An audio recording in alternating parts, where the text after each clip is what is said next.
রাতের আকাশের দিকে তাকিয়ে আমি ভাবি, সবাই ঘুমিয়ে পড়েছে, আর আমি, এই নিঃশব্দ রাতে শুধু আমিই জেগে আছি, একটা অজানা কষ্ট বুকে নিয়ে। মাঝে মাঝে নিজেকে ভীষণ একা মনে হয়।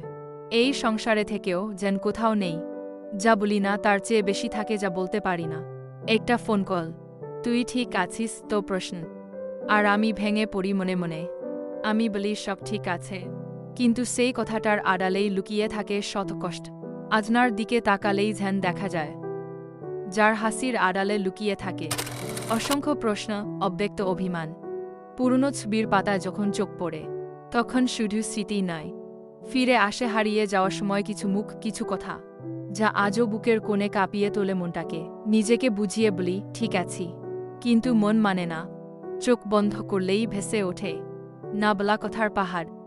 ওই ভেবেই দিন কাটে। যদি কাউকে বলতাম বুঝতো কি, সব কথার উত্তর মেলে না, তাই কষ্টটা নিজের মধ্যে লুকিয়ে রাখাই আজ আমার সবচেয়ে বড় অভ্যেস হয়ে গেছে। সবাই ভাবে আমি খুব শক্ত মেয়ে, হয়তো তাই কাঁদলে কেউ দেখে না। এই চাপা অভিমান, নিঃশব্দ কষ্ট, সেই তো আমার নিয়তি হয়ে গেছে আজকাল। চোখ বন্ধ করলেই অনেক কিছু মনে পড়ে, কিছু ভালো, কিছু কষ্টের। কিন্তু যা কষ্টের, সেগুলো কাউকে বললেই যে হালকা হয়, তা তো হয় না সবসময়। নিজেকে বুঝিয়ে বলি ঠিক আছি, কিন্তু মন মানে না। চোখ বন্ধ করলেই ভেসে ওঠে না বলা কথার পাহাড়। চুপ করে থাকাটাই এখন অভ্যাস হয়ে